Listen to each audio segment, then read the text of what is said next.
All right, so when we talk about sprinting and different types of training, again, it all depends on what you're trying to do. Last year, I was blessed with, talented kids, and we had the number one program if you score it like a cross-country team in the 100-meter dash, and we were the number one program in the state in the 400-meter dash. Now, this little chart comes from mile split. Believe it or not, if you go to the cross-country team score thing, you can actually type in the URL where it's a 5,000 meters. You could type in 100 meters and make it track season, and it will produce this. This isn't a, some super duper mile split account. We were also second in the state of Missouri in the 200 behind Pattonville, which also had a really very talented team. And we actually, if you take it to 6 and 7 in the 200, then it wouldn't have even been close. And you can see in the 400 meter dash, we were 180 points, or excuse me, 120 some odd points better than a club team, and we were over almost 200 points better than everybody else in the 400 with a Lee Summit West, which was the state champions in class 5 last year overall. They had a good distance squad and a good overall program. But what's my point? You can do this. It isn't this or that. It depends on how you're wanting to train your athletes and giving them a balanced education in all of the different things to allow them to have the range to run the 400 and to run the 100. And again, Tony talked about it. We don't need to compare times in Missouri, but to Illinois, but Missouri versus Missouri, I was number one in the 100, number one in the 400, and number 2 in the 200. And we were second in the 4x1 and second in the 4x2 last year, because that's where my program I felt had the best chance of winning the state title in those relays. And we ended up second in both because of a young lady named Burnett from Parkway North. And you can look her up, but she's one of the fastest girls in the United States. So my philosophy is I want to build a stable of athletes that can do a lot of different things. So for example, Kaylin can hurdle, Ellie can long and triple, Ogechi was a shot putter in our program, Kennedy was on our 4x1 and our 4x8 and was a sectional qualifier in the long jump. So you got to be able to provide these kids these skills. So if I take a holiday, they might not be able to throw, they might not be able to hurdle, they might not be able to jump. In addition, they might not be able to get the education and the other things to give them a lot of range for us in a high school track and field. So then versus now, records, I don't need to go through all of these, but we were horrible. Back in the day, we didn't get a state medal from 1986 to 1996. And then we had a young coach who started kind of building a little bit of a program, and they were pretty darn good in the sprints, but not a lot else. And then my first year, I took those kids and we broke the school record in the 100, the 200, the 400, the 4x2, and the 4x1. Now, as awesome as that was, I still needed to evolve and have a different iteration as a coach to improve my program across the board. I was scared to make my kids run the 4x4 and the 400. So you'll notice that the 4x4 wasn't one of the events we broke. The 4x8, which we now are the state record holders in, I never would have any kids do that. So our program went from being a joke to becoming one of the very best programs. And in fact, the picture that's here is of another program that's using my knee up, toe up cues and things like that, because those kids came to train with us, and so did their coach over the summer and the winter, because they found value in the program that we're doing. So we became a virus in a good way, spreading proper training, proper coaching, proper mindset. And that particular program has become the best program in their school as well, because they believe in this idea of a critical mass, attacking all the events in track and field, preparing your athletes to do a myriad of events, not just a very, very small group. So looking at my top times, on the far left, that's me. In the middle, that's our club and high school coaches that also use this system, which is Burris, who I've talked about a lot, and then also Coach Buckvar. And then on the far right, you can see the boys that are also in those high school programs are in our club. So does this system work for elite kids? Yes, it absolutely does, but it also works for regular kids, and it works in a multitude of programs. This has been repeated over and over and over again with a lot of elite kids. Now, why do I show you the 100-meter first? Because it's the farthest away from the 400, and yet we're still producing very, very fast kids over a long period of time in a variety of different places, which is really exciting. You can see the same thing for the 200. And then obviously when we're talking about butter in our bread and we're talking about the 400 being the most important, those are absolutely ridiculous times. So does it work? Absolutely. Is it really good for the 400? You're damn right. Is it the best system for the 400? I believe so. I believe training has consequences, you know? So can it work in one little high school? Sure it can. Can it work with elite kids and multitudes of other programs? Absolutely. So it isn't just me. It isn't just me recruiting kids. It isn't me doing Jedi mind tricks. It's committing to a system that can make you good at the 1, the 2, and the 4. And oh, yeah, by the way, it also makes you really, really good at the 800 as well. And again, I've thrown in Coach Levine here as well because he coached a lot of these kids in our club in the 800. And it's one thing to say, hey, a kid's talented. But what I would implore you to do is look at those kids before they came to the program and look at their times after and look at the unseasonable growth that has come. And one of the things I always talk about too is if you really want to see a good system, see if it works for girls, because those girls, as you know, they come in right away. They're almost at full puberty. They're really fast out of the gate. And a good coach has got to keep making them faster. Where with the boys program, we want to see bigger jumps than is expected just from age, because obviously testosterone wouldn't be a performance enhancer if it didn't work. And boy, oh boy, do those guys get it their junior and senior year. All right, science. So when people ask me, why do I do what I do? This is from 23andMe. This isn't Ryan Banta. This is the hundreds of thousands of people who have put their DNA through 23andMe. A CC type of the gene, that's a cat. 100% a cat. That's Marcellus. That's Justin Gatlin. That's Justin Robinson over at, Hazelwood West. In the middle, CT, that's a quick twitch oxidative athlete. Well, guess what? You can make some hunches about where most of your track and field athletes are going to be.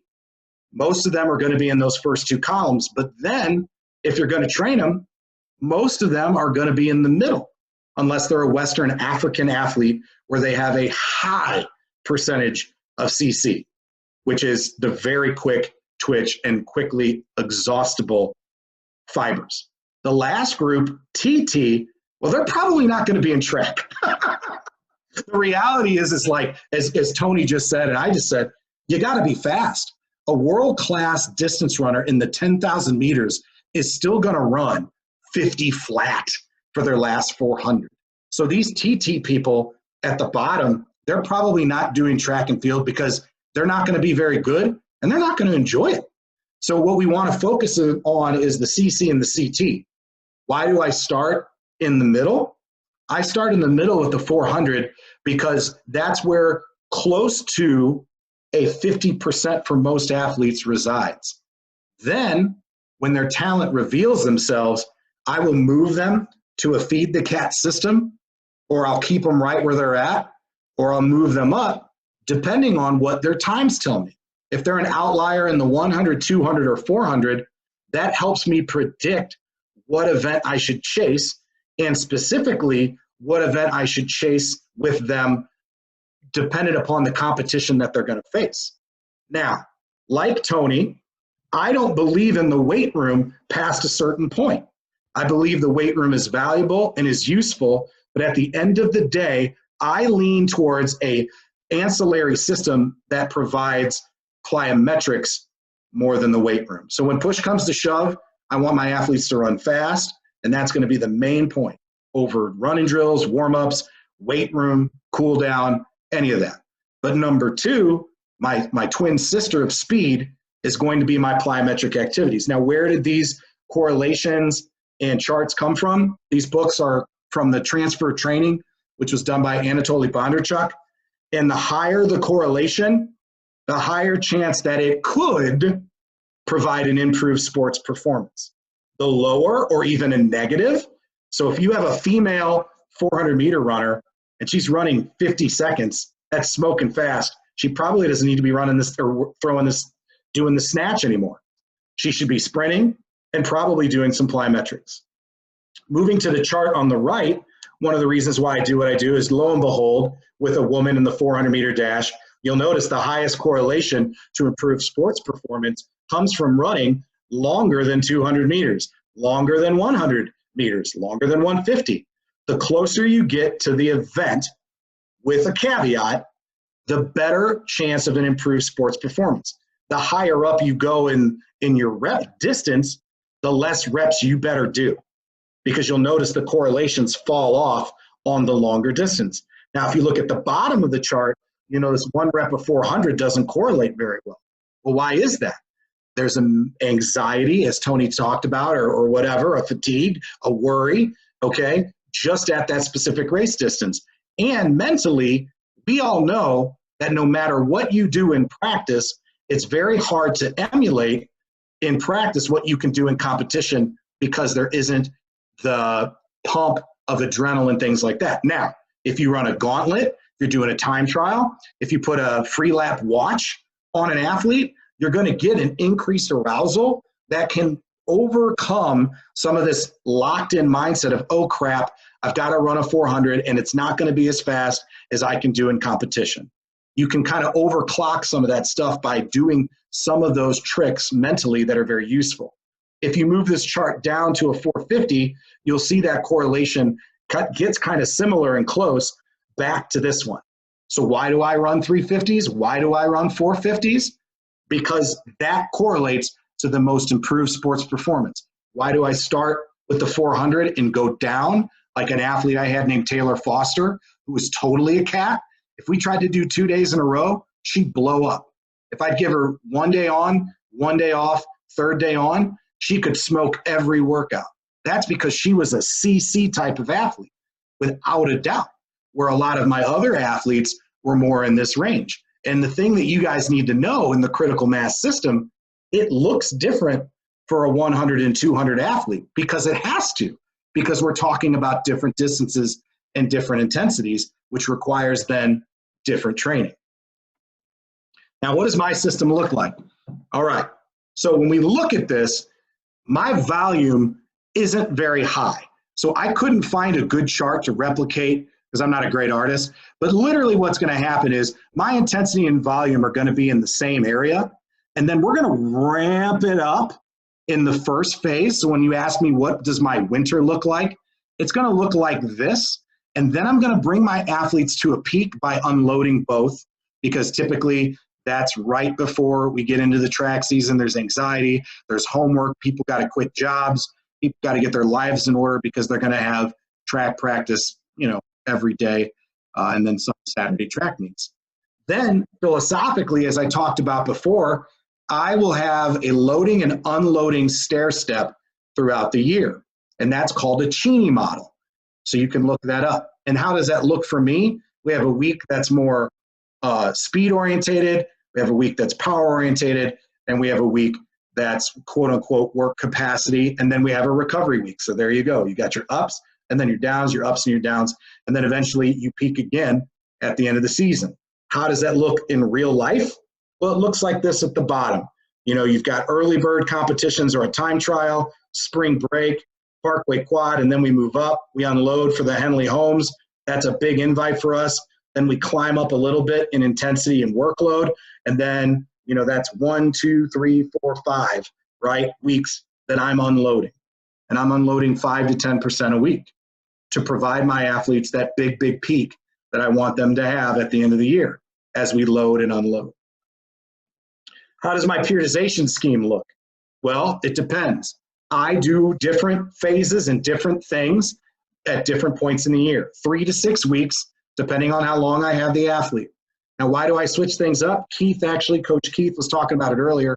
I like variety because it keeps things spicy, but also it helps keep the athletes from becoming docile, just going through the motions of doing the same thing over and over again. But more importantly, I have a goal of trying to get the body to improve in its abilities and skill sets as we move throughout the year, especially because I can't guarantee I'm going to get a lot of these kids. So Franz Bosch put this artwork together, and in some respects, where do we want to be?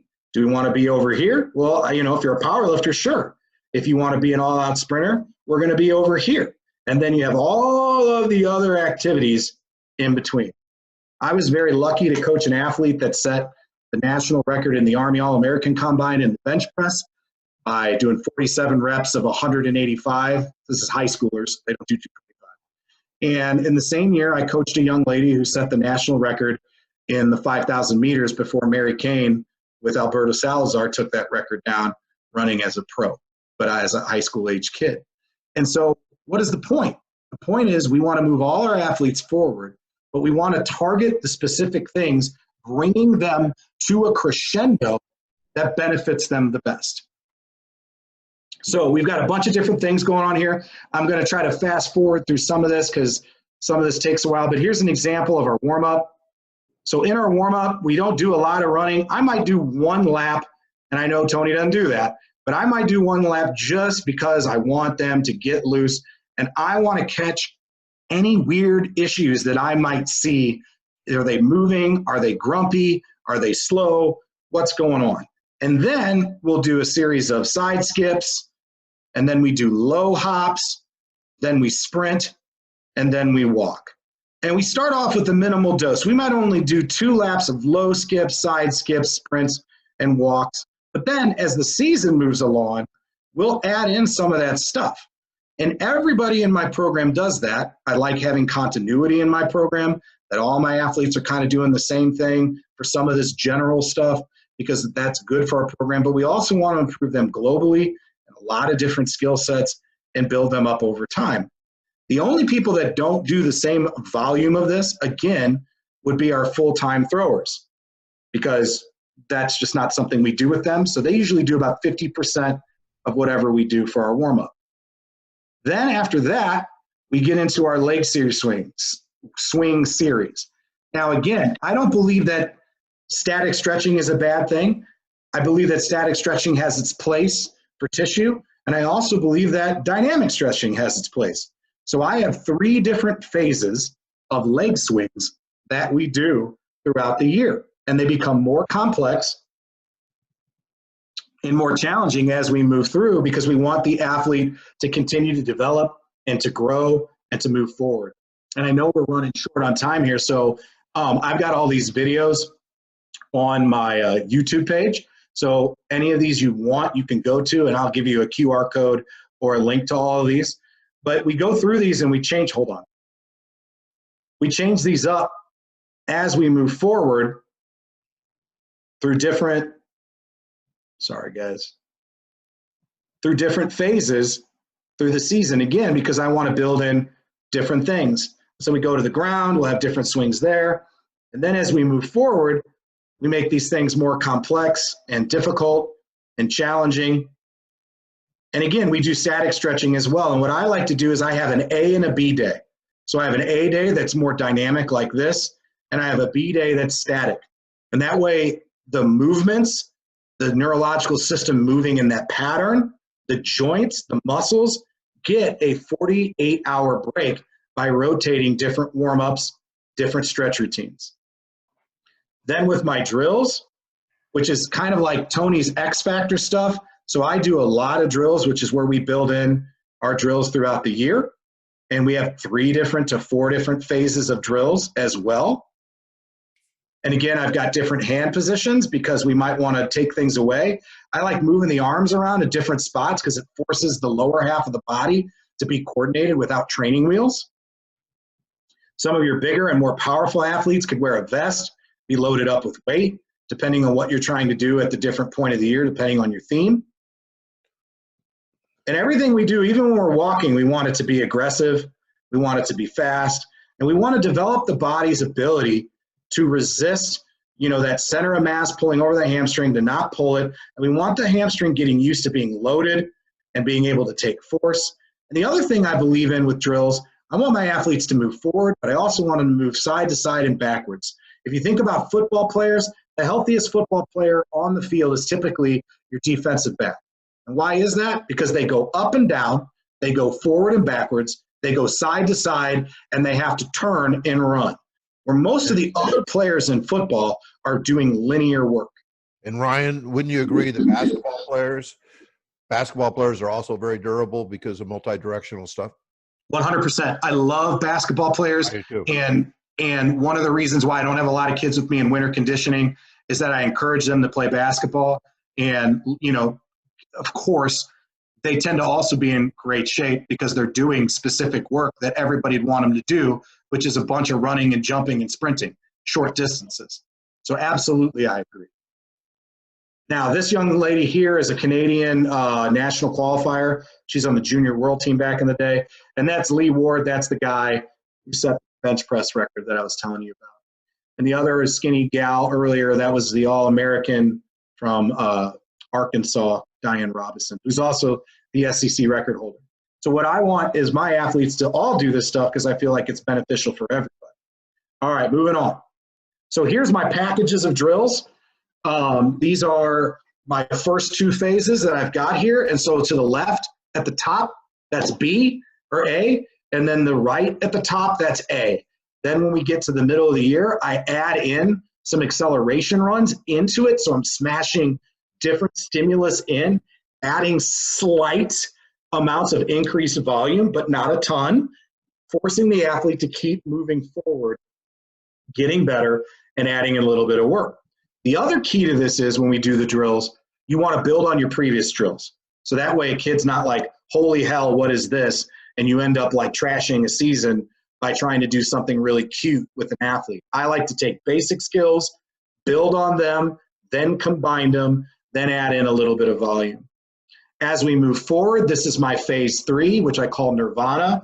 The reason why I call it Nirvana is because it requires more of the nervous system to combine skills. So doing like a high knee to a butt kick, A skip, B skip complex, up, out, and through, straight leg with a quick leg, you know, quick leg singles, quick doubles, quick triples.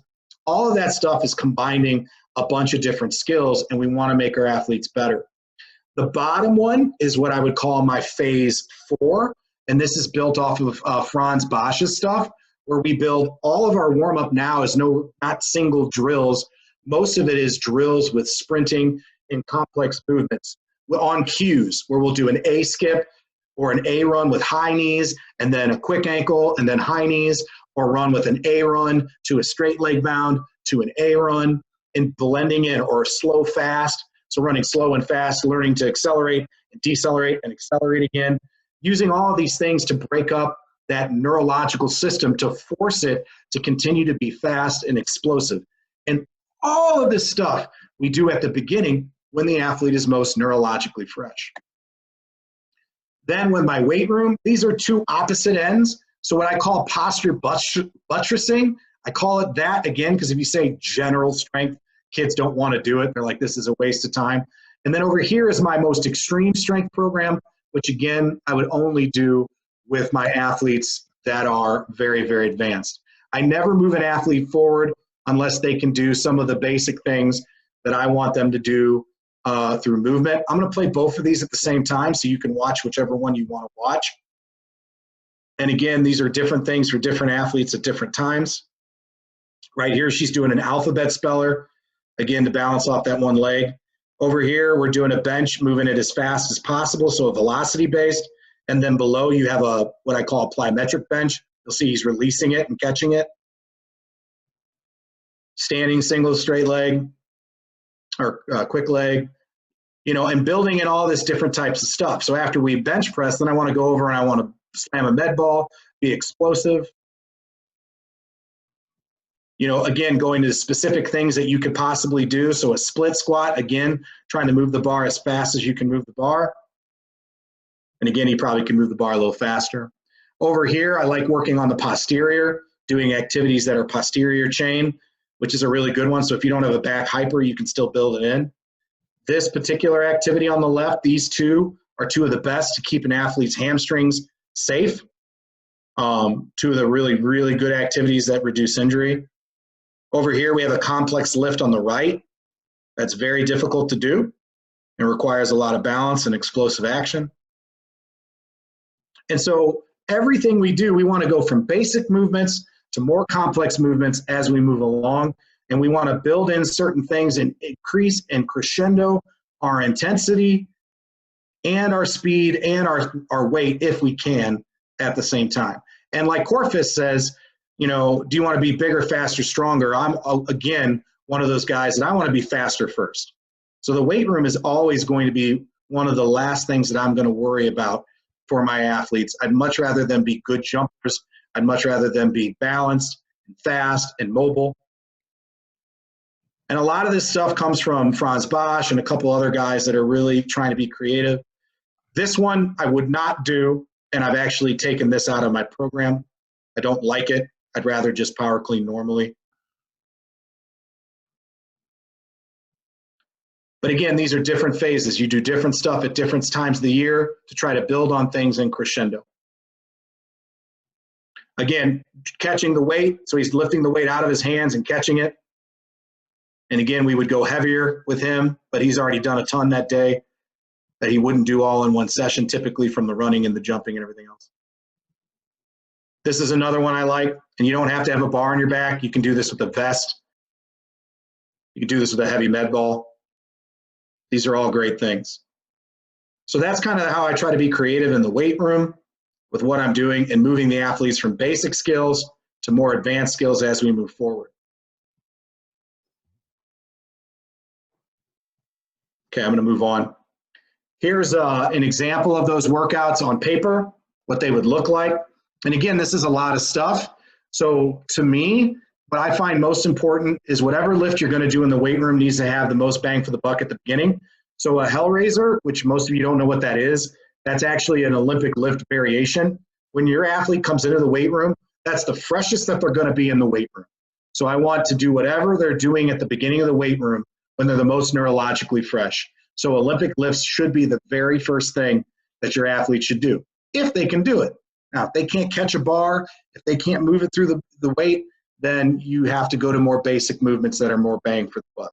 Then everything else kind of goes down the line in my respects of importance as you move forward. All right, plyometrics. What do we want to be doing in plyometrics? Well, again, you want to go to some basic movements, and then you want to become more advanced as you move forward. I like doing plyometrics on the turf to save shins and knees, and then I always like to be creative with something out of the back end. And again, we want to be explosive. This young man went to Houston actually to be a triple jumper.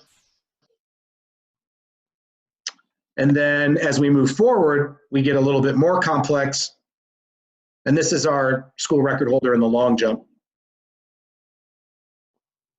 I like doing depth jumps with sprints out of the back. And again, we don't move to a depth jump until an athlete has mastered some of the other basic skills. So we start off with in-place jumps. Then we start off with maybe jumps over a barrier, then endurance bounding, then we do plyometric or depth jumping, and then we move depth jumping with an apparatus. So everything crescendos to higher intensity and more complex, but you don't move forward unless your athletes can tolerate it. And again, here's a multi-jump routine, which is very basic, and then a depth jump routine at the end of the year, which is way more advanced in my program. And again, basic to advanced, building towards whatever that goal is at the end of the year. Acceleration. So Tony, probably surprised, we do accelerate, we do run fast, we do sprint all out. We do a lot of different things with this. If you don't have a sled, this is a great one that I really enjoy, which is the hurdle push. And I'm enjoying it as well. This young athlete here was the first woman at the USATF to win the women's decathlon. So she's good at a lot of different stuff. She can throw, she can pole vault. So I got that from Mark Manicotti over in Harvard. And then this one's great. And this apparatus here is a bullet belt, which is a really good thing to have in your toolkit. And what I like to do here is we're working on transition. So we're pushing, pushing, pushing, and then we release. I don't have a really awesome 1080, which is a really amazing device. I know Corfist has one. I know a couple other coaches that do. Maybe eventually someday if I save up enough pennies. But this is my way of trying to create some of this stuff, you know, where we're trying to deal with not only resistance, but then what to do with the resistance once you've accelerated and now you're at maximal running mechanics. So when we do sled stuff, I like to do sled stuff with the de-loading. So I'll do a heavy sled, then a vest, and then run unloaded. So this is an older system. So what I would do now is body weight with a heavy vest, then I would, or body weight with a sled, then run with a vest, then run a technique run. Over here, when you're inside, sometimes you might not be able to get to the blocks or you have a ton of athletes. So what I like to do is do acceleration games, playing with speed, learning how to accelerate out of different positions, walking start, rollover start, sidestep, go, scramble off your back. You know, and some of you guys are like, that's not really sport specific. No, it's not, but it's fun and the kids enjoy it. And if something goofy happens where you do have a rollover start because you miscalculated a 4x2, or if you've been pushed onto your back, you know, now at least you've seen it and you know how to get up and get after it and keep running. So there is some value there. And I really enjoy it. The kids like it. We play rap music, you know, and stuff, up-tempo music and things like that for that particular activity and try to make it fun and loose. X Factor, I absolutely do X Factor stuff just like Tony. We do it in the winter often because if I have multi-sport athletes, they're not just there for track, even though I've got them there for track. I want them to trick them into doing track and field and enjoying it. And so we'll honor the football team, the soccer team, the baseball team, even if we get to share a kid, and we'll do some X Factor stuff. On active recovery days, we typically do hurdle mobility, which I'm sure all of you have seen. So this is what the sprinters will do. It also lets me check out their mobility, how bouncy they are for the day. And my hurdlers are not the only athletes that do this. Everybody in my program, including my distance kids, which can get kind of ugly, will do hurdle mobility. And then for our footballers and soccer kids, we do X Factor stuff with different cones and different runs and all this stuff. And the key to this is whatever you're doing, it's got to be all out. Then the speed endurance and special endurance.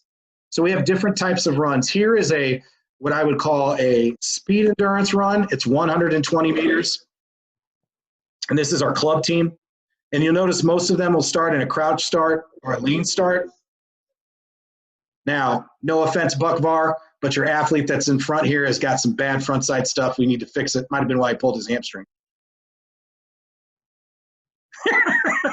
But we want to run this all out and super fast, and all those guys are cats, you know, but we want to get over those distances. And Mason, the kid that's in front, is an all-state sub 1100 meter guy.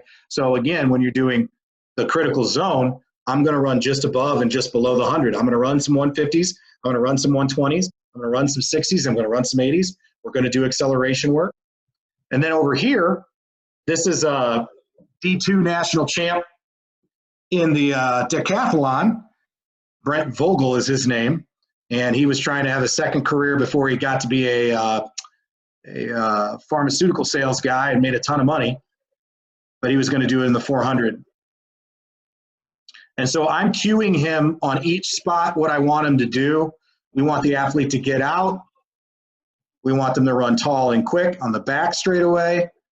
We want them to reinvest and reaccelerate around the curve. And this is a race model that I use.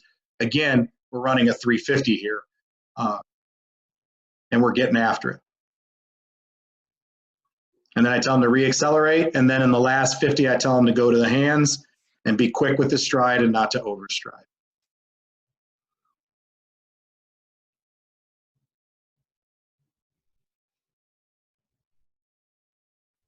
All right, and then this is what it looks like, you know, because your creatine phosphate and energy system is not really going to be there at the end. So my athletes are going to go all out through 60.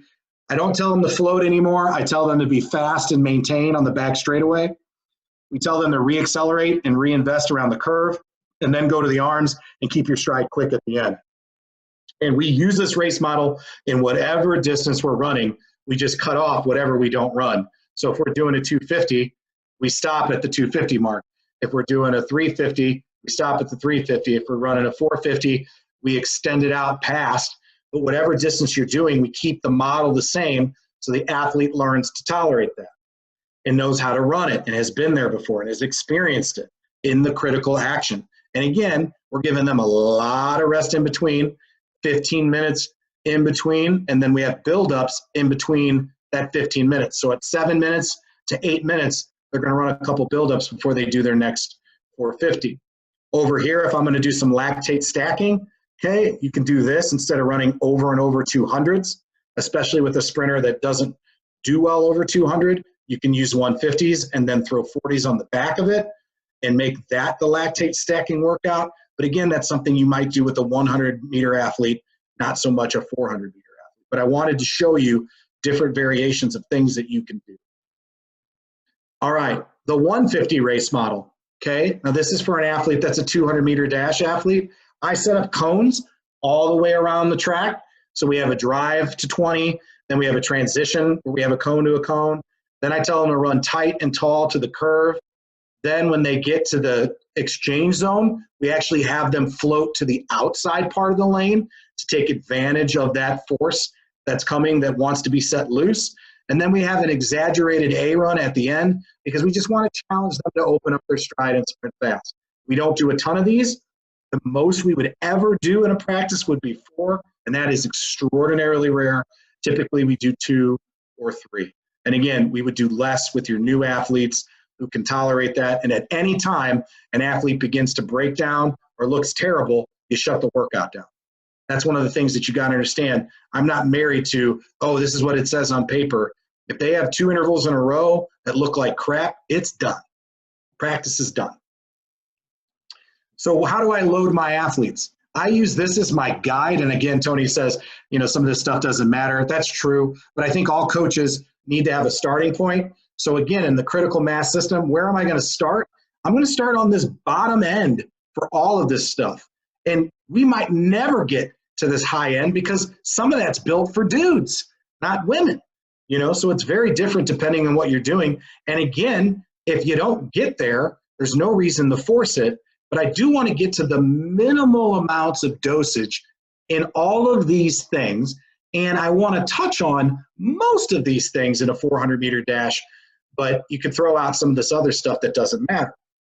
Then the same thing when it comes to contacts with jumping and plyometrics. Early on, you're going to start with a low volume, then you kind of move it up. But then as the intensity and the complexity of the plyometric becomes higher, you move the contacts down because we're trying to be more explosive, more powerful, using apparatuses, a med ball, a weight vest, depth jumps, dropping off the box. And all of that stuff is crescendoing you to a more and more intense situation. Even though we start off with relative intensity because those kids aren't in shape. You ask a kid to give you an all-out effort week 1, that all-out effort is still almost as intense as an all-out effort at week 10, even though it's going to be much faster and they're going to be in greater shape. We don't wait to go slow. I just might go a little bit longer than others in 1 or 2 of my workouts a week. Now, how do I set up my paces? Well, this is a chart from Running Tracks. And so if I'm going to run 2 reps of 400 and I've got a girl that can sprint 54 seconds, well, then we're going to run 56.9. Now, ignore this rest. This rest is not correct. It's not right. But the numbers of intervals that you're running, the times that you can expect, this is how I predict what my athletes are going to do. If they can run 3 350s in a practice at 50.7, then I'm 100% sure that they're going to be able to run that time. And then as they get better, I move to the next chart. And so halfway through the season, 54 might not be the goal anymore. Maybe it's 52. And so then we start training all of our workouts and all of our intervals and all of our reps at that pace, giving much bigger recovery than this right here. Now, an example of a workout that we had, and this is where things get twisted, is as the athlete gets faster, as the athlete gets more elite, what that athlete is going through in that workout changes. Their time under stress changes, the velocity in which they're moving changes, and thus it changes the workout. So that's why I believe in crescendoing all of these things, because we're trying to move them to that goal where at the end of the year, what would look like a tempo workout early in the year becomes something completely different. Maybe you have an acceleration and max and velocity day followed by a speed endurance day, which some people would tell you not to do. Don't go back to back like that. But what if your athlete has to compete back to back? Maybe you do that. Maybe you use the competition as practice as one of those hard days, and then you throw in another hard day on Monday, and then you don't touch it for 3 or 4 days. But the athlete has to know and see that occasionally. And as the athlete gets better, and this is a national record holder's workout, okay, those workouts are going to change based on their talent, and the outcome and the devil in the details is going to change, because as they get faster, those workouts change what they look like. It changes in how the body responds. It changes in the level of fatigue. And the faster the athlete is, the less lactate they're going to build up, because they're covering the distance in a shorter amount of time, even though the distance might be the same and you don't really leave the distance that often, but the intensity is getting better. The aerobic aspect of the workout becomes smaller and smaller. One of the most unique things about watching elite 400-meter runners run is they tend to have the biggest drop-off in velocity at the end of the race, because they're getting farther and farther. But also, as the 400-meter runner gets more elite, the less and less aerobic it becomes, and their VO2 max actually gets worse. But that doesn't mean we change the intensity, the distance of the interval, the length of the interval, or whatever. It just means that maybe the speed and the athlete's ability changes what that workout means. Now, do you have time to test? You better darn well test. You better know if your athlete's a quad-centric or hamstring-centric sprinter. You better know what their standing and flying 30 is. You better know their standing, long jump, and repeat bounds. If you have a weight room and you're comfortable in the weight room, you need to know what their lifts are. I never do all-out lifts. I do their best of 5 reps, and we stay there, because after that, I feel like it gets dangerous. If you have a trainer or you're trained in functional movement systems, that's always good to get at least an idea of where these athletes are at. For speed endurance, sometimes we'll do a 40-second test. I know Tony does his 23-second test, which our boys did and loved. Sometimes instead of worrying about the distance, we do what's called overtime. So you take their personal best and add 3 or 4 seconds and see how far they can get and go all out. And then you have a personal record on distance versus speed, which again is like the 23-second test. You got to figure out if they're a left-brained or right-brained athlete. You got to figure out if they're a thinker or a warrior. So I use a battery of questions that I ask them. And more often than not, your cat's going to have a certain mentality and they're going to be a certain brain. And your scholarly or your thinker athlete's going to be a little bit different. And you can figure out if they're a good artist or not. You can figure out how deep are they, who do they value as a mentor or somebody, how do they see themselves in terms of confidence.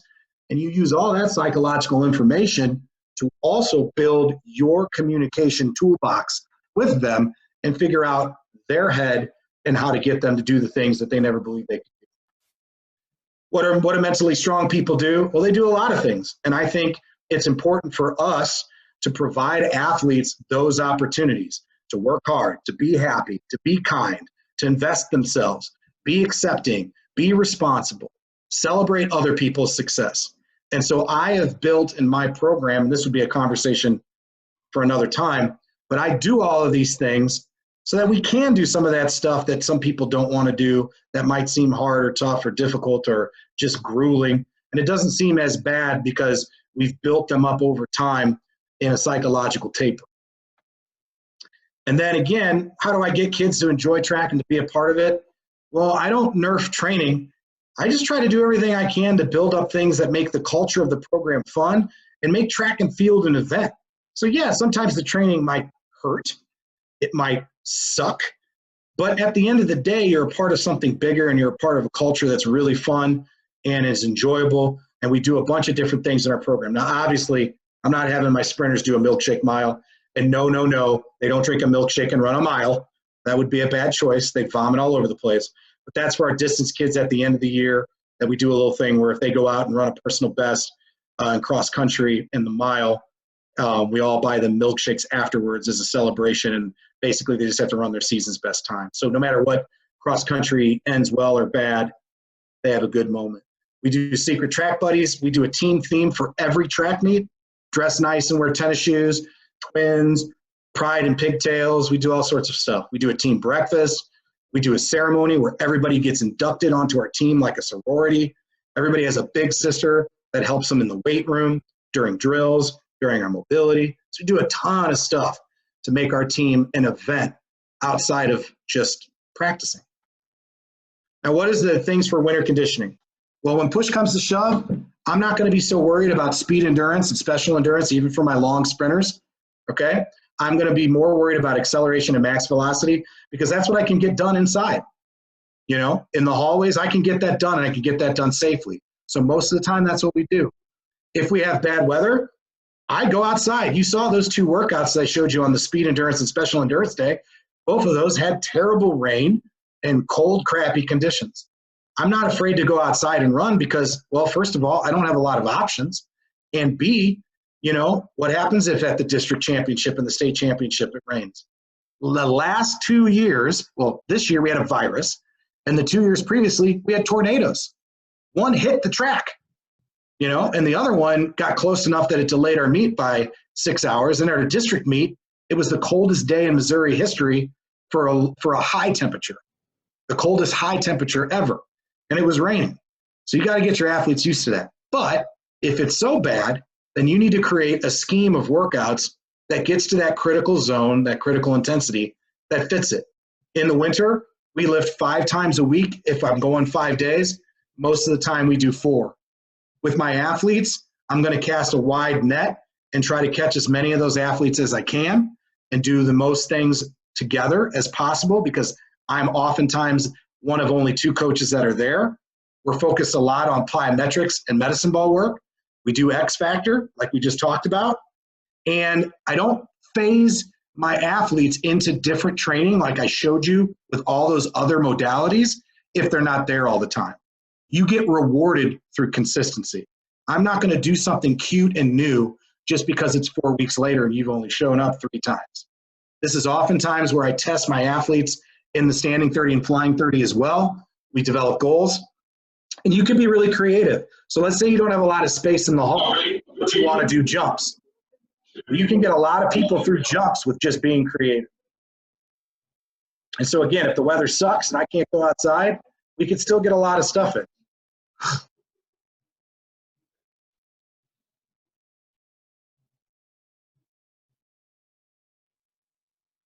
How many sprinters do you have, Ryan? Well, I have usually about 70 girls on my team.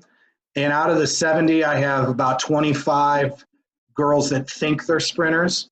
And then I would say I have 20 that are legitimately, you know, competitive varsity, either field, power field event, sprint, or hurdle kiddos.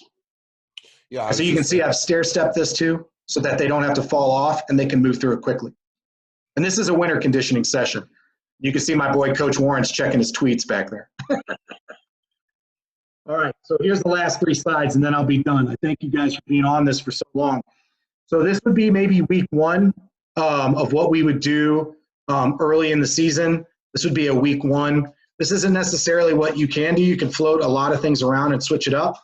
So you notice I have my special endurance day, a tempo day, active recovery, and then we have a day dedicated to speed and acceleration. And I like to train on Thursdays with my speed and acceleration because it gives me 48 hours to recover. And we race our biggest competitions on Saturday. And sorry guys, my dog's walking around in the room. But anyway, so I like to have my central nervous system completely recovered for Saturday. So we'll do that on a Thursday sometimes. But that's where we'll put it. So that way I can guarantee on Saturday they can come back. Now, this would be considered a strength week based on the choices of what I'm doing workout-wise and also what I'm choosing to do race-wise. Now, pre-meet, that's an interesting thing. With pre-meet, these are real fast handoffs, and these are not. These are just shakeouts to get them out, get the dust out, and I don't like them being stale the day before a major competition. So this is take as much time and as much recovery as you want, 3 to 4 of these, and then we move on. This, however, if I don't get handoffs done typically in 4 handoffs, they're done. Because if you go beyond 4 at an exchange, that's a workout, and their CNS is going to be fried. But I like having handoffs there. I also sometimes will do my 4x2 handoffs on a Tuesday because they're running 200s. We'll do targets on Wednesday. So there's 3 opportunities here where you can do some sort of handoff. Then on Sunday, we'll, if they've got film, somebody's come and filmed, we'll do that. We'll give them visualization, and then they got to set up goals. Next week. Let me ask you once yeah. again on tempo, because you confuse the shit out of me on tempo. Now, you're doing 6 200s, right? On that day, yes. Yeah. Go back one slide. 6 200s. Yeah. At back end 400 pace. So I assume for a 60-second girl, that would be something like at 32? For a 60-second girl, yes. If that's what I'm doing at that time. With 2.5 minutes recovery. Yeah. Okay. And what does banana style mean? Okay, so that allows me to catch times if I don't have a free lap system out on that particular day. And typically what I'll do is I'll do group leaders with my free lap chips. It allows me to catch them at the start and at the end. So I stand at the 50-yard line and they run to the other 50-yard line, which allows me to do, because if you got 2.5 minutes in between and they're running in the 30-second range and I got 3 groups, you're running really tight times there, right? Real tight margins. And so that allows me to go across, catch them, get all their times, get my, if I have a manager, to write down the times of the top 4 or 5 kids in the group and film it. So what happens is they end and start in relative areas. So you can have a camera and catch their times at both spots and keep the camera in the same spot. And then what I do is I'll run the opposite way around the track so that they don't get overloaded on one side of their body. So they'll go clockwise and counterclockwise with the 200s so that we don't get overload in unilateral movements that can cause problems later. But that 6 times 200, if they're running 32-second, you would say what percentage would that be of their max? Well, it depends on, obviously it's a breakdown of whatever their back end pace is. So that's what it. If a 60-second girl was running 32s 6 times with 2.5 minutes rest, what percentage would that be? Well, when we start out, 80? We talk about 85% as being 85? The goal, and then we go back to the charts to calculate what that's going to look like based off the rep numbers in recovery. And then as they move along, we move to goal pace, okay, of what they're going to run with 2.5 minutes in between halfway through the year. So then it becomes goal back end pace for that 200 as well. And then as we reduce the number of 200s, we open up the recovery in between, and it becomes more of a speed endurance workout. Okay. That's a longer interval as we reduce the number of reps. But you would define tempo as 85%.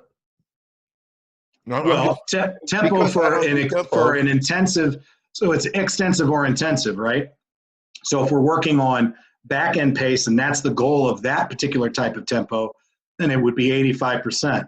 If we move through the year, okay, and again, if it's a cat like Taylor Foster, she might have a quote unquote active recovery tempo where she's running hundreds on the minute and it's only 70%. She's doing them barefoot. She's doing them on the turf. So that way we can maintain some mechanics, get a little bit of work in, flush out the system, keep her body active. But then on Wednesday, we come back with something really, really intense and hard. Again, the critical mass system is based around whatever event you're talking about. And then the modalities change based on the event. So would you say your 25 sprinters are doing, each one has an individualized plan? For sure. They know, they get a chart. Everybody's got a chart. They know where their times are at. They know what they're doing. They're told the workout at our briefing at the beginning. They know what the expectation of the workout is. And then we have those charts as well with our manager so that they have a question about their time. They know exactly what time they're supposed to run.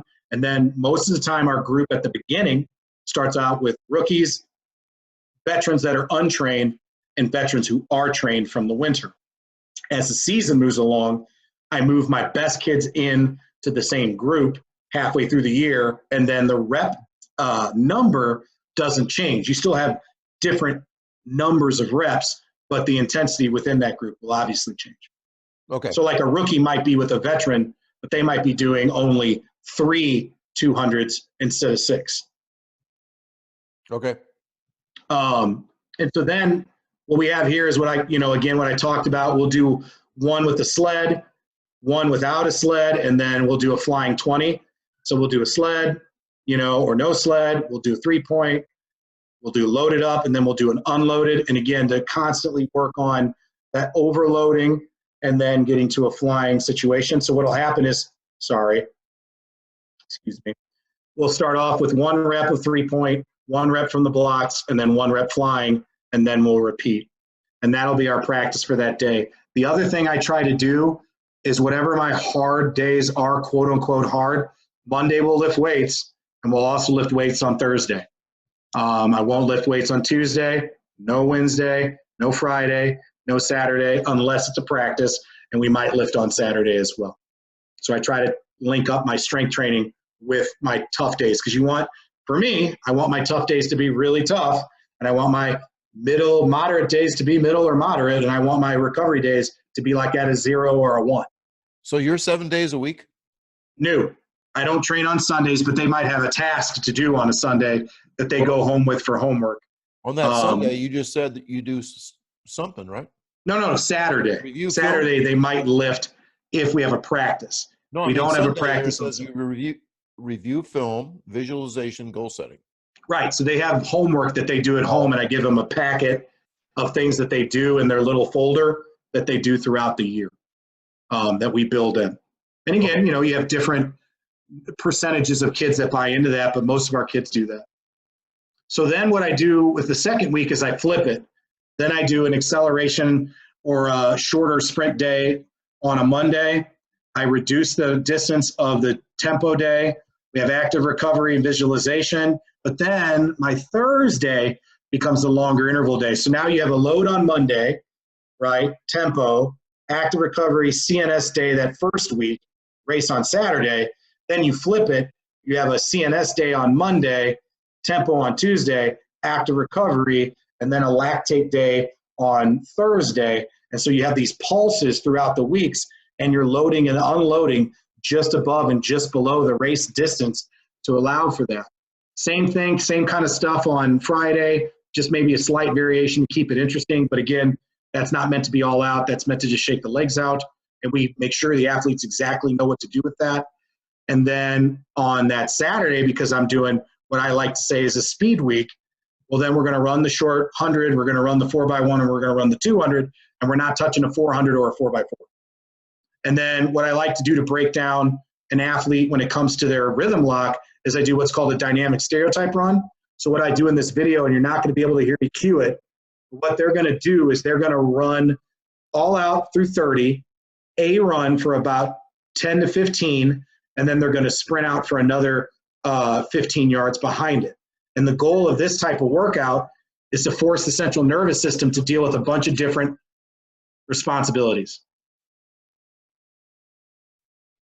So I have an acceleration, an A run, a float, and then a sprint out. So I'll show it to you again. And each cone has something for them to do.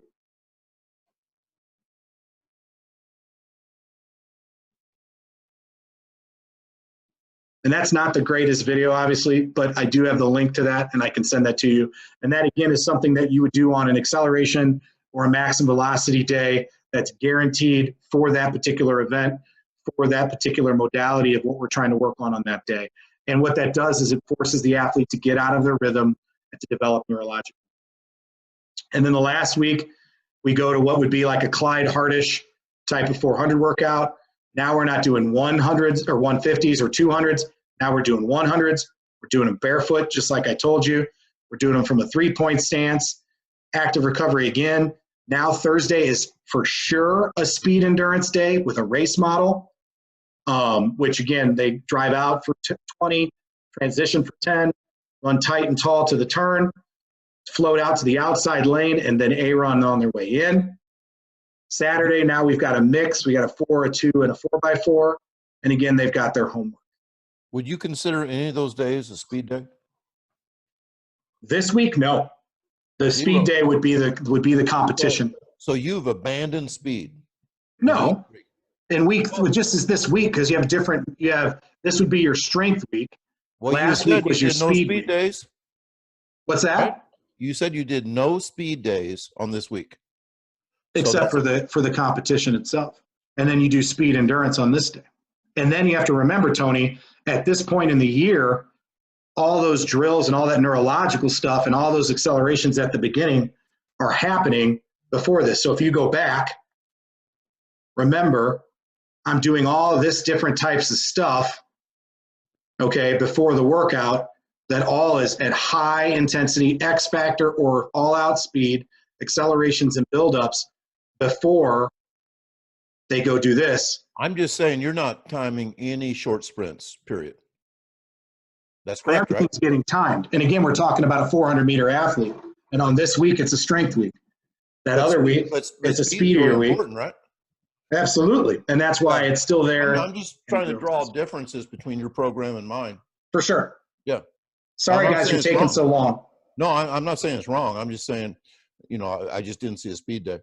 Right. No, I was saying long, not wrong. Okay. Questions, guys. We got a lot of questions. We haven't gotten to any of them. I know there was a bunch that were sent in for all of us that are still hanging out. Yeah. One thing real quick, going back to the very beginning, Ryan, Scott Russell asked, how do you determine the genetics, or do you, when you were talking about CC and the 3 different types towards the beginning of that?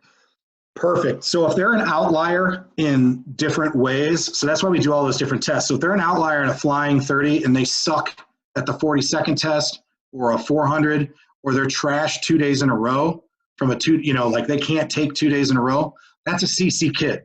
That's not a lazy kid. That's a CC kid.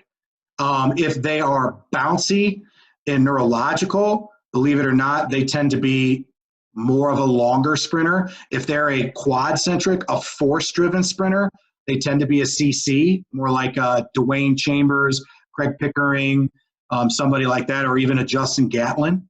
So you can be a really good 100, 200 person and be a quad-centric.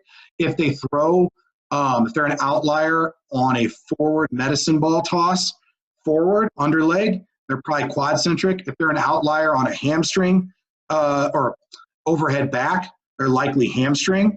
Typically, if they're a warrior, they're a CC type and a quad-centric sprinter. If they're a thinker and they're still fast, they're likely more of a longer sprinter and more of a CT type. I obviously can't do genetic testing, so you have to use these modalities to figure it out. And so when you get these athletes for a long period of time, like if they like to deadlift, they tend to be a hamstring-centric person. If they like to squat, they tend to be quad, you know, and you can kind of tell from their personalities what they want. So a lot of times when people see all this swagger or like a real not great effort from multitudes of runs, people that might follow my system would say, oh, that's just a lazy kid. That's not true. That's a feed the cats type of kid. That's a CC type of kid. But if they can handle some of those other things, they might be over here. But again, if they're an outlier comparatively in the 400 to their 200, well, then that tells you something too. Now, how do you figure out if they're an outlier? There's a website called run-down.com. They have a calculator on that at the top, run-down.com. And you type in a distance and a performance, and it will give you a breakdown of what every time they should run that's at that elite level. So if they run this in the 60 or the standing 30, they should be able to run this in the 100, this in the 200, this in the 400. And they break this whole thing down for you. They spit out a chart for you, that run-down.com performance calculator. And then that also helps me kind of know, well, what is their best event? So that first year I have them, that's why we run a lot of the 1, the 2, the 4, and we rotate through week to week. And we try to theme it up with whatever training we're doing for that week to figure out what their best event is. And then at the end of the year, I can use the chessboard to say, okay, this kid is the most outlying in this event. Then the next year I get them, that's where we start. And then we start to train at that event and that grouping depending on their genetics. Again, fiber type wise. And again, I don't have a 23andMe for them. I have a 23andMe for me. I know what I am, you know, so I can kind of figure that out through those modalities. In regards to an athlete on either of your teams who runs, you know, the 100, the 200, and the 400 in some capacity, do you tend to train them to the higher distance or the higher volume throughout their entire calendar? or would you lean to the lower minimum volumes for an athlete that can run on a 4x4, but also runs, you know, in Missouri, maybe the 2 and the 4x1 or whatever? Just some clarity on kind of those athletes that are covering a whole range. Do you know, you have a 400-meter system, you also have a 100, 200-meter system more so. How does that look? So I would train them in the middle, so they would be more a 200, 400 kid if they're a longer sprinter. If their best event is the shorter event and they're a jumper or a hurdler or a thrower, then we're going to train them down because that's what they need to be best at for us in the program. And even if that means like training Ogechi Opara, who was our best shot putter last year, as a 100, 200 kid, so her 400 meters suffered, that's okay because she wasn't going to run the 4x4. Her sister was. Her sister's a freaking stud. The best freshman in the state of Missouri in the 400. So she's going to train differently than her sister, but because the emphasis is different. So yeah, I'm going to train to whatever their best event is. And we'll let the pieces fall where they may as a team, because I trust that overall in my program, I'm going to have a chess piece that I'm going to be able to play in almost every event. And we're really good at every event across the board, comparatively, based on our size and our school year in and year out. The only event we really suck at is the high jump. And that's just because we don't spend enough time high jumping, and high jumping requires a cat mentality, requires very, very, very little work. And so we stink at that event. But we're good at the long, we're good at the triple, we're good at the throws, we're good at the relays, we're good at distance, you know? So anything that's running and turning left, again, you build a program around that. And so what have we done to try to rectify our high jump problem is we never, ever, ever have our high jumpers do those long workouts ever. So they go high jump. Whatever workout is the long workout, they're not running sprints that day, they go high jump. You know, we just got to get more talented kids over there and some consistency, and that's our new target in training. That's where we differ times a million, because Ryan is kind of playing like 12-dimensional chess with each athlete. I can't believe the number of things that are going on, the number of moving parts. We have very few moving parts. We are the simplest system I could ever imagine. I'm feeling so simple right now that I'm almost embarrassed. But we would definitely train kids for the 10-meter fly, no question, for every event. The 10-meter fly is the building block. How fast can your car go? See, the reason why I think this is so important is that a 15-year-old kid is so far from his genetic ceiling that you cannot test him in one run and say, okay, you'll never be a cat. That I believe that we need to spend every damn day that we can working speed. And when I'm just shocked that an entire week, the third week, would have no speed days. Vince Anderson calls that a 14-point turnaround. That every day you don't work on speed, you're not getting faster. Not only that, but if you're not working on speed, you are working on mechanics that actually hurt you. And so it's kind of like you're on the 1-yard line. Yeah, you didn't score, but you also threw an interception that went back for a touchdown. So every day you miss that speed training. And then that's where Feed the Cats is. That I want to take that freshman that's run 17 miles an hour and get him to 22. And we will work every damn day on that. And if that costs, the cost of that is a lack of complexity and a lack of specialization, so be it. But we are absolutely going to do that. And what I have found is that, in the last 21 years, I've had 11 4x4 teams all state. I've had great runners. My kids do not dread the 4x4. They absolutely attack the 400. They absolutely love practice and all those things. I just think the pursuit of speed for a kid that is so far away from where he could be, which is every high school kid I've ever known. We have to really pay attention to that. And I agree. And that's why my practices are not 45 minutes long, because I'm ticking off a few more boxes. And we always do our high-end technical work at the beginning of practice. You will not find a coach who phases out his drills or does as many high-end technical drills as I do. That's the reason why I had a school of 1,200 kids, which we didn't even talk about my population breakdown, but there's a good chunk of those kids that aren't even allowed to do sports because of being, having certain detriments to them that they're not allowed to. They're in a mentored PE program. We're the center of that for the whole school district. And there's a reason why we have the deepest 100-meter squad in the state of Missouri and the deepest 400-meter squad, because the challenge is, what are you focusing on? There are multiple groups in my practice. So I have a group that does feed the cats 100%, like as much as I can emulate what you're doing. And I have a group that's more 400, 200-meter centric. Right.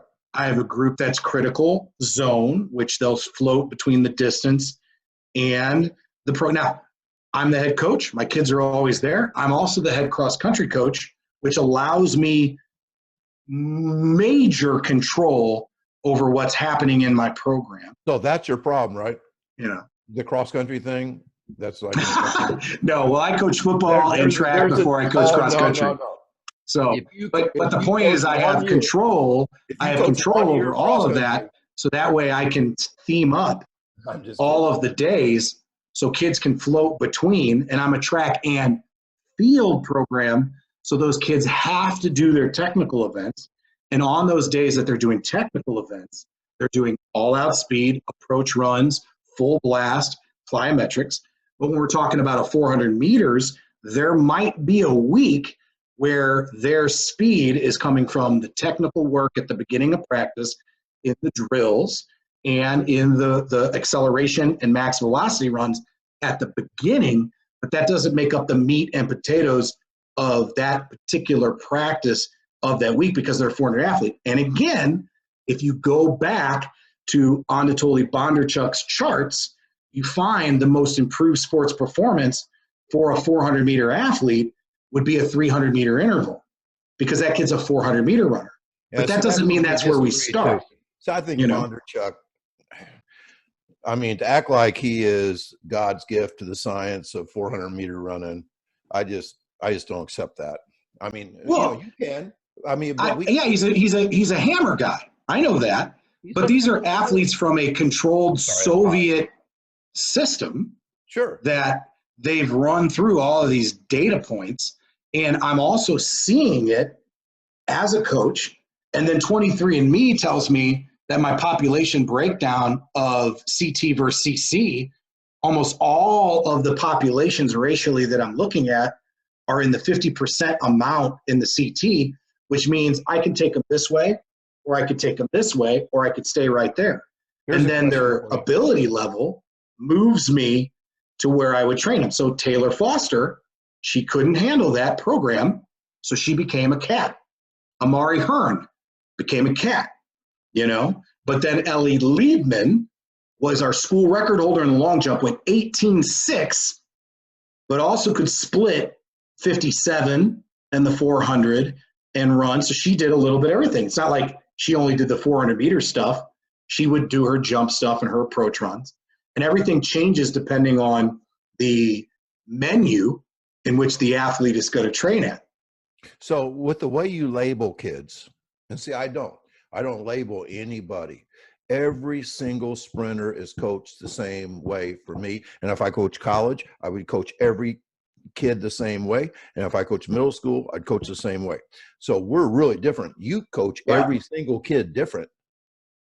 Because I believe that every kid is different. And therefore they need a little bit of different, and it requires a lot of management. So we are like polar opposites on that issue. And that's okay. That's okay. I still think you're a pretty good guy. Back at you. Back at you. But here's my question. If you took a kid, let's say a kid that runs up 1.21 in the 10-meter fly, that's a slow freshman for a freshman sprinter. You're telling me that you should not train him like a cat because he's not a cat? So what happens is because I am dealing, okay, so if you're a gambler, right, you're making choices on whether to hit or to pass or to stay, right? You're whether to put your money in. So like for me, if I'm looking at almost every kid, 50% of them are in this window, then that's going to be my choice. But here's the deal. The Flying 30 is so good at telling me if that kid's a cat.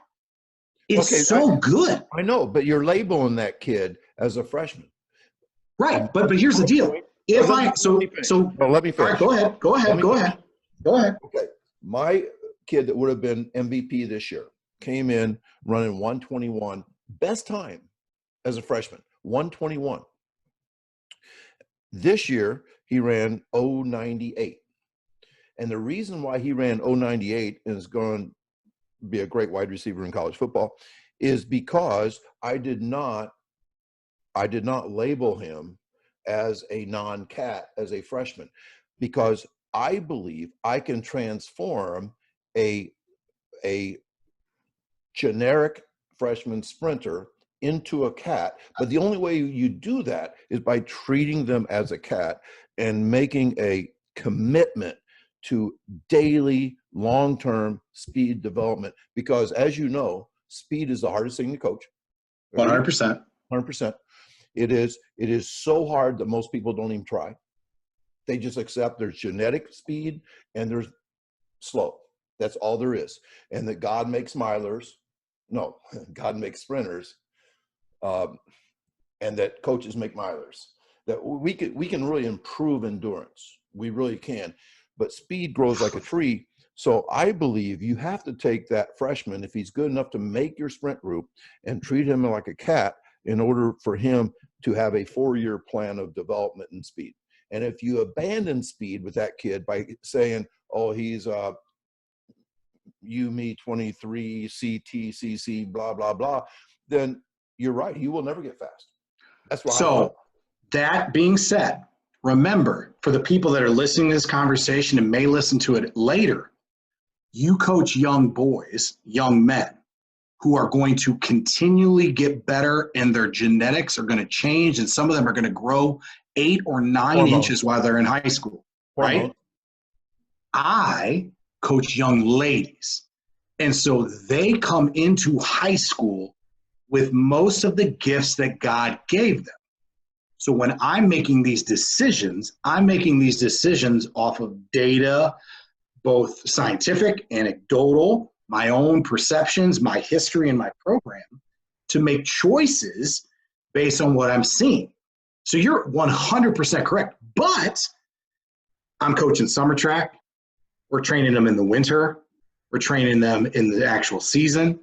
So there's lots of opportunities for me to figure out what they are and then make choices. And I'm giving them many, many, many competitive opportunities to show me what they're the best at.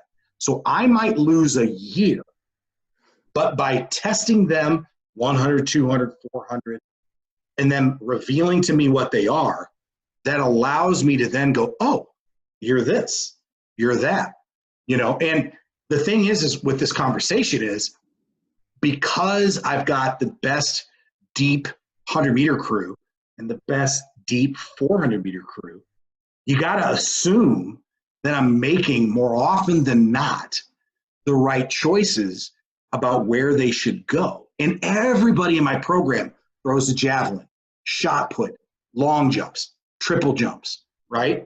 And so at the end of the day, I've got all of this data and experience to figure out what they're best at. And if they're a good athlete, I'm watching them in basketball, volleyball. Like the best javelin throwers in most schools are the best killers in the front row in volleyball, right?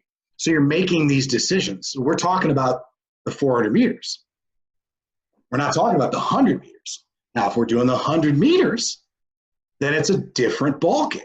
You know, it's a different set of training parameters, different things. But I'm going to start day one in a spot. And then as the athlete becomes this beautiful flower, comes to fruition, then I'm going to change where we're going. But I'm going to give them a lot of opportunities to show me what they're best at and then train accordingly. And that's the beauty of the critical mass system, is that I have a group of 10 or 11 sprinters that do my best at emulating your style and what you were gracious enough to put in my book.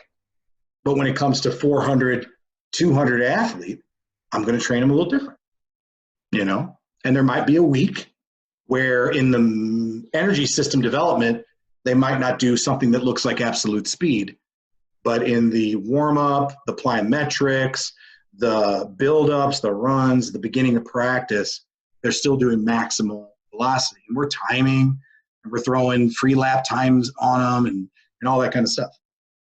Yeah, I think it goes back to, you know, like one of my slides where I talked about, you know, why we are what we are. And you're a girls coach, I'm a boys coach. I coach in Illinois, you coach in Missouri. We can go through all the differences. I have, you know, a really strong, I mean, my dad was a basketball coach for 47 years. It's all I ever wanted to do. I was a head basketball coach for 10 years when I came out of college. I was a football quarterback. I mean, and so I see track differently than a track junkie coach, you know, who was a track athlete all the way through. And so the whole football thing as well, I'm trying to develop the entire athlete. Now, I don't think there's any track and field cost to a pure focus on speed. If I did, I wouldn't do it. But the fact that 60% of my sprinters are going to be much better football players because of what we are doing. And I mean, I told Marcellus one time, he was just a brilliant kid. And I told him one time that a coach had told me that he really loved the whole feed the cats thing. He just didn't have any cats. And Marcel said, well, if you don't train them like cats, they're never going to get that way. I was like, that's like the smartest thing I've ever heard. Exactly. If you don't treat a guy like a sprinter, he will never become a sprinter. And my deal is that you can become a sprinter and then become a 400-meter runner because of that. So. Right. Well, and I coached football for a long time. I played college football as well. And I took a freshman group that was 1-6-1, and they ended up being in the state championship. So when we talk about the critical mass for football, it's going to be different, you know, and what they need and what's needed for them to expand. I mean, we were running, we're lifting, we're doing a lot. And they ended up getting to the state championship, got beat by Lee Summit West, which again is one of the best programs in the state for not only girls track, but also boys football. And their training looked a lot different, you know? And again, it's this idea of targeting KPI, key performance indicators, and what they need to be the best them that they need to be. So their training looked way different than I might take Ellie or Lauren Johnson or some of the other 400 girls that I've had in my program that have been outstanding, Lizzie Dejois. It's going to look different. And it's just based, again, on, okay, this is where you're an outlier. How do we maximize your outlierness and make the best you that you can be? And it requires a lot of time. It requires, you know, a lot of preparation in terms of what we're going to do in terms of programming.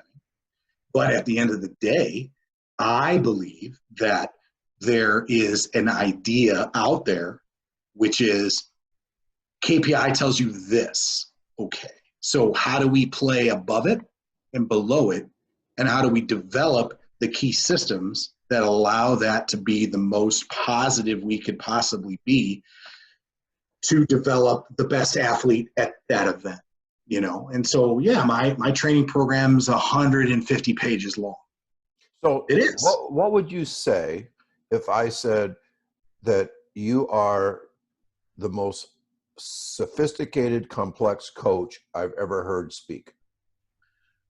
I would take it as a compliment, but at the same time, it's intimidating to other coaches because, like, well, I can't do all that. Yes, you can. It just takes time to develop the systems and understand that this philosophy of it all depends is really, really important. And And you believe all that shit science, right? well, I believe that science informs us to the choices that we need to make as a coach. So I see the athlete. I know the athlete's personality. They've given me a psychological profile. And through the combination of all these things, we make choices where we feel that the athlete can benefit the most. And then what can you actually get done in a practice? What's nice to do versus what we must do, right? And so when I look at Anatoly Bondarchuk's charts, I'm like, well, those are charts. Some of those guys might have been on steroids, right? So, like, what is that information? Right. Might? Right. Might? Are you shitting me? Yeah. So, but at the end of the day, what are you also seeing with your own eyes? And so for me, it's like, where do I feel that I can start? And then, okay, here's the starting point. And then do I take them this way? Do I take them that way? Or do I stay in the same place? But Tyler, we have a lot of questions that guys have asked. I want to make sure we get through it. I think one that's interesting that can be kind of confusing when talking about off-season training, and I know we've touched on it a little bit, but in terms of off-season training, this coach had been through a few of the USATF, USTF, CCCA clinics. There's been a very clear message from both regarding training sprinters. Speed must be trained before endurance, but at the same time, they also speak about fall training as a time to develop an aerobic system. I see this as a contradiction. Why do you think the same expert coaches who say speed comes before endurance advocate for aerobic training in the fall? Go ahead, Tony. Yeah, this is kind of my wheelhouse. And that's why, I totally agree that speed has to be trained first, but yet, every college coach I know does a Clyde Hart type of fall with their kids. Every college coach I know claims to put speed first, and they don't. They talk about low volume, and then they show slides of their workouts, and it makes me want to scream. Their kids break down. They have like a 30% injury rate. They blame it on the college experience where kids don't, like buy into, or they're partying too much and all that stuff. So anyway, that is a great question. And so many of my colleagues that claim to agree to this speed first and then sprint farther, which is totally what I believe, totally do the opposite. And I think there's part of that is this distance coach mentality in track and field. And I was just kidding Ryan somewhat, how if you're ever a cross country coach, you are ruined as a sprint coach, because you will believe that cross country is good for every young man and every young woman. And I believe the opposite, that kids should be building a speed and power base. And one of the reasons why, even though I would do it with college kids too, is that 14-year-olds are light years away from their best days as a sprinter. And so because it grows like a tree, we have to plant it right then and grow it daily and water it daily. And everything we do has to be towards making that kid into a 23-mile-an-hour kid. And if we don't get there, at least it'll be a 21-mile-an-hour kid. But this whole, to me, it's just disgusting, the amount of endurance work that 90% of track coaches do, especially in the off season. So That question's a great question because it just infuriates me. What do you think, Ryan? Well, again, it comes down to, what is the ultimate outcome of that athlete? So if I believe, based on some data, both empirical Science. and yeah. Sorry, Bondarchuk. If you say Bondarchuk one more time tonight. And Bondarchuk is only one piece of the puzzle. But if, for me, it's one of those things, it's like, all right, again, what is the key performance indicators, right? So what are we trying to accomplish? What are we trying to be good at? If we're talking about the 400, it's very specific to the 400. If we're talking about football, well, okay, can you repeat, 20 efforts, 20 to 30 meters at a time? And what is that going to look like? Oh, wait, let me ask you a question. Let me ask you a question. Would you rather have a 400 guy that ran 098 in the 10-meter fly or one that ran 105? 098 all day, every day. All day, every day. Absolutely. So why don't you put your eggs in that basket? How come you go in 100,000 different directions instead of one direction? Because if that kid is an 098, then I'm going to go with the direction. No. That allows that kid to be great. Wouldn't you want every kid to be an 098 then? Sure, absolutely. But why don't you plant that tree and water it? All right, so come on. To that, you can improve flexibility day to day. You can improve endurance. Wait. Oh, let me finish. You asked me. You can't drop. No, you can't drop that. Does flexibility make you faster? It can if you're impeded. No, you can. My point is there are different modalities, and different modalities take different amounts of time. So flexibility day to day, endurance week to week, power month to month, speed year to year, grit decade to decade, hence old man strength, right? So for me, I always want all of my athletes to improve in terms of absolute speed, but their genetics tell me that certain places allow them to have the most success. Now, how do you determine their genetics? Well, through all those tests that we talked about, standing You're not 30, doing genetic testing. 30. That's not genetic testing. Well, yeah, I mean, I can't take a biopsy. Testing. I know, I can't take a biopsy. Don't say genetics. Right. But what's great, what's awesome about track and field is that we have a stopwatch and a tape measure that allow us to tell where they're at in comparison to other athletes in our program. But you agree that's not genetics? Well, it could be. That's a time. Sure. That's not genetics. Because kid that came in to my program run 121, he ended up running 098. So 121 was not his genetics. Right. It was his time. His genetic ceiling is probably even higher than that, right? But because he's had a speed education and a lactate education, and because you're a great coach, you've been able to then target, hey, this athlete amongst all the kids I've ever coached is right here, which then informs me about what event I should choose. And then by choosing the event, then you create training that maximizes the opportunity for that athlete to be the best they could be. Yeah, we're just different. I mean, I'm not trying to choose an event for a kid.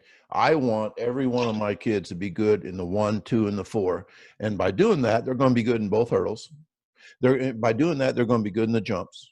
By doing that, they're going to be good maybe in the 8. And like my throws coach said, he's never seen a thrower that was great that wasn't fast.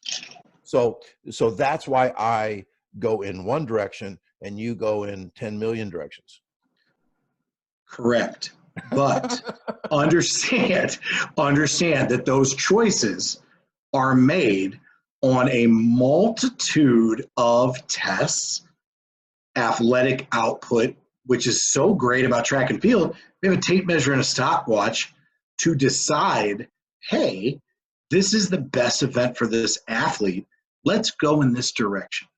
And because of that, then we train around whatever they're an outlier in that allows us to then make decisions on where we're going to go in their training. That's me. Now, I have spent a lot of time developing systems that then allow them to be successful in those particular events. And that's just kind of the way it is. And so I'm going to let and again, it goes all the way back to the hot takes, which the athlete will tell me where I should take them. Yeah, we got more questions, though. We got a ton of questions we need to get through. It's like freaking 10. That's a good question. What, you have a curfew or what, Ryan? No. Good question here. We'll start with Tony. Remember back to when you first implemented Feed the Cats, how did you convince kids to buy in who thought they should be working harder or longer? Have a lot of kids have been led to believe their whole lives if you haven't had your ass kicked, you're not puking, you're not whatever, that it's not a good workout. So how do you convince those kids when you first? Well, that's a legit question. And if you cannot, that's why I'm so anti-recipe, because you cannot take the recipe of Feed the Cats and create a great program. You have to take the cooking of the Feed the Cats to make a great program. And I believe that, I think Clyde Hart was the perfect example of a guy that had a completely flawed system, that he had the greatest success of any coach in the history of the world. I say that as a tribute to him, that there are so many charismatic coaches out there who go out and recruit the best high school athletes in the world and then get them to buy into the training and then see incredible success. I don't have the luxury, the only kids I get are kids from our neighborhood. But I do hope that I have the charisma to sell. I'm a perfect example. For my first 17 years, I did not have unsuccessful years. I'd already been a state champion as a coach. I'd already won a third place as a coach. I'd already had multiple state champions as a coach. But at the age of 40, there was something missing. And that something missing was the making my program attractive to kids that would make us terrific. And if kids did not have that love thing going on for our program, that was unacceptable for me. And one of the things I always say is that my own son, Alec, when he told me as an 8th grader who could dunk a basketball, Dad, I think I'm going to play baseball in high school, that had a profound effect on me. What is wrong with my program? And I guarantee you in 1998, we were doing shit like 24 200s in one day at goal mile pace. And this was for my 400 and 800 group. We were working our ass off. And that's terrible. And that's not what track should be at all. That makes people hate track and field. But we're out working people and we're having success. The worst coaches in the world still have some success, and they justify it. And we're making men out of them and all those things. And we ran 753 that year in the 4x8 and 319 in the 4x4. So I could say, what are you talking about? Look at this is a school of 500 kids in like Appalachia. We're like 20 miles from Kentucky, a dumbass town. Oh, I'm telling you, it's Trumpville. Oh, I'm sorry. We weren't going to get into politics. But anyway, my point being, I was having enough success that I should have never been looking for a change. But I still look for a change at age 40. And that change was to put a premium on speed and love of the sport. And that's what we did. And, the last 21 years is history. Ryan, same question to you. Your program would have more high volume for the 400 meters than a Feed the Cat system. How do you convince kids it's not going to be hell, and how do you get them to get on board with volumes or longer race distances at high intensity? Even if there is large recovery, that can still be very painful. Well, we get them on board by the culture that we've already built. So for me, every kid in the program knows they're going to throw on the 4x4, they're going to throw on the 400. And because of that, it's just accepted. And they also know that there might only be like one day a week that's really, really, really hard. They're going to have an active recovery. They also know that no one owns an event and that I'm going to allow their talent to dictate what direction we go in terms of their training. And at the end of the day, we do a lot of tests. We do a ton of stuff in terms of mental fortitude and all that kind of stuff. And so we build all of that through our program. And because of that, it just becomes like accepted. And it's not something we really think about or talk about. Now, I think it was Ruben Albright who was talking about, you know, different training or like the Blues or Club USA in the St. Louis area and like getting these athletes that we already have or whatever. When you get a kid, you know, you've got to test them to figure out what they're best at, develop a plan around what that is, and then allow them to experience all of these different events that then informs you on where you should go with their training. And for us, it's never a problem in terms of, hey, you got to run the 4x4 or the 400. It's just an expectation. It's an expectation that at some point you're going to have to do this stuff.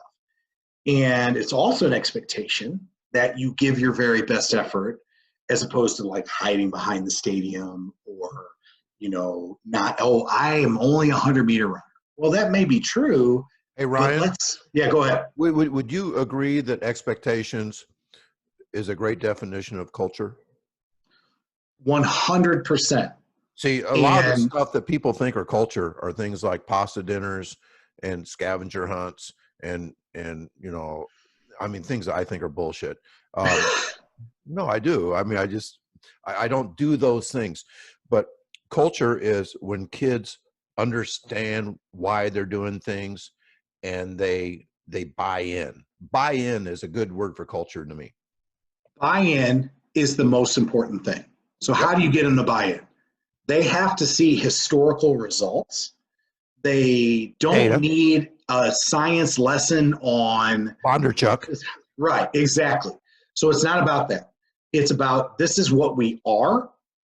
And because we are this is what we do. And this is the outcome because we do these things. And so that's what culture is built around. It was really interesting. I had an assistant coach that used to coach for the guy before me. Didn't coach for me for about 8 to 10 years. And she goes, wow, you know, Coach Banta doesn't nearly have the hard or difficult challenge of getting these guys to run the 400 or the 4x4.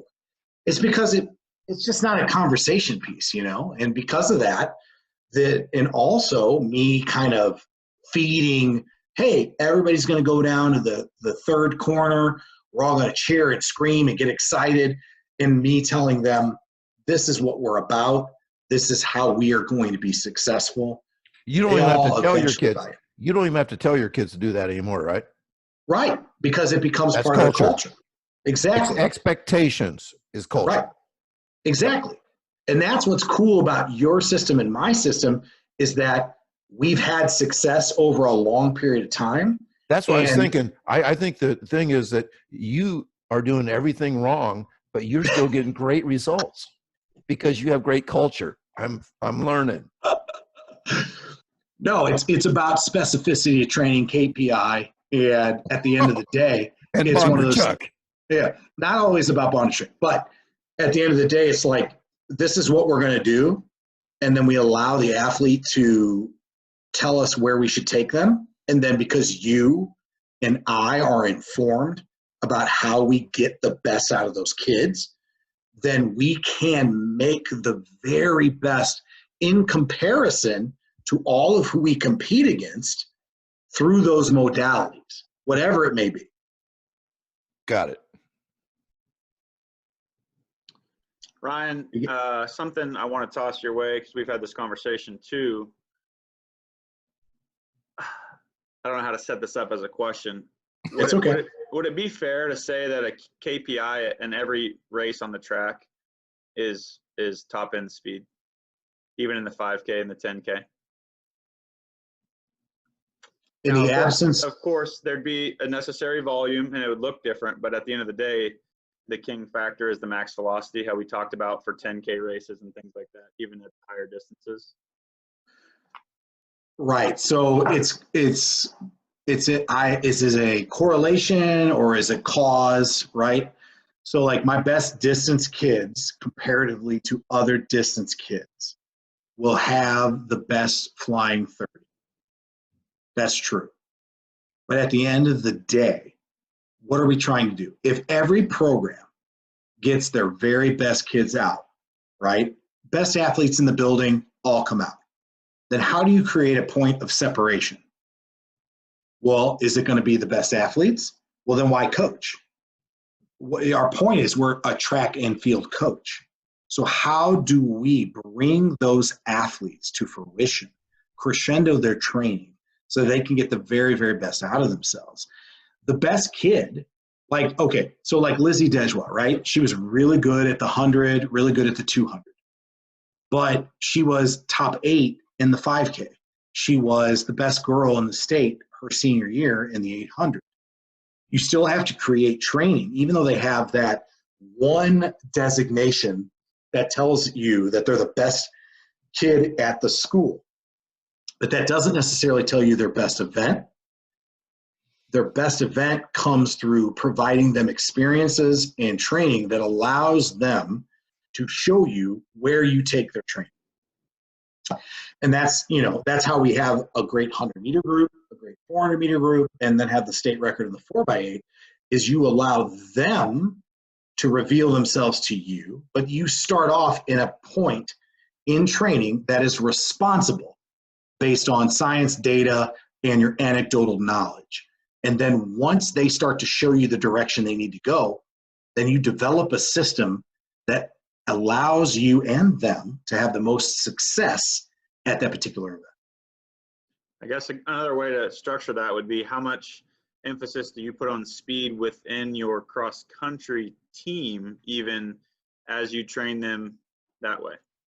Okay, so when we do some sort of speed with cross-country every day. So if we have a what we call a recovery run or a long run or a lactic threshold run, right? Every practice, there's some sort of speed related activity that we do on those days in spite of the core of that practice. So we'll do flying 30s. We'll do 10 times flying 30, which is the, Scott's Christensen workout. We'll do hill runs, which are like 20 to 40 meters long, and we'll do striders. So it's speed at different points in cross country. So the flying 30 is obviously like, hey, get out, position yourself in cross country, whatever. The hill runs are like your middle of your race in the 5K, where you're going up and down different places and you still need to be fast. And so we put that in the middle of our practice. And then the striders, which are flat, all-out sprints, we put at the end of practice, because that builds into the 5K kick, right? So even in cross-country, and Tony is 100% correct, speed grows like a tree. So you've got to give them some sort of all-out neurological activity every day. But what that looks like changes. Sometimes it's drills. Sometimes it's your energy system development. Sometimes it's at the end of practice.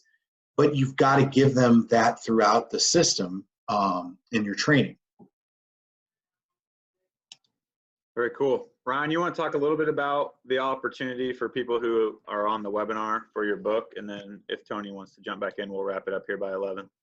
100%. So thank you guys for, we've got still 72 people hanging in there, and we started out with like 110. Everybody who's on this call at this point, if you want the Sprinters Compendium, which Tony was a contributor to, idea of helping everybody, and rising tides raises all ships. So whatever we can do to help you to become a better coach, that is what we are here to do. Whether it's the Feed the Cats or the critical mass system, that doesn't really matter as much as we want to be able to help you guys not make the mistakes or to think critically about those choices in training that you're coming up with when you're designing your plans. And then at the end of the day, it's all athlete dependent, facility dependent, and program dependent on what you want to do. Yeah, we have a, since we're selling shit here now. So first of all, the 10% off, does that make the book, what, $229?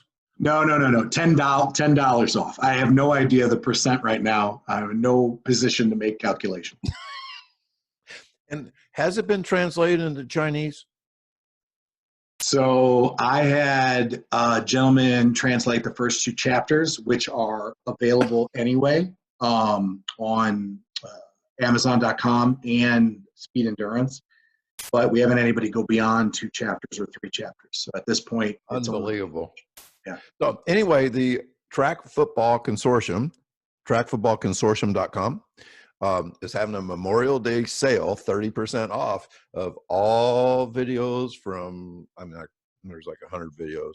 And there's also recent webinars. Last week, I did a webinar with John O'Malley, who I think is the best distance coach in America. And like totally unique. Obviously, I like him because he's a sprint-based distance coach. And we did a 4-hour,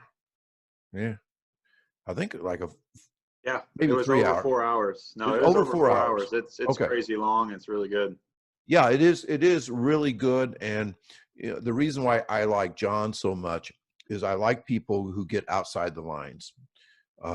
I believe only dead fish swim with the stream, and people who are willing to be different and willing to be wrong are people you need to hang around with.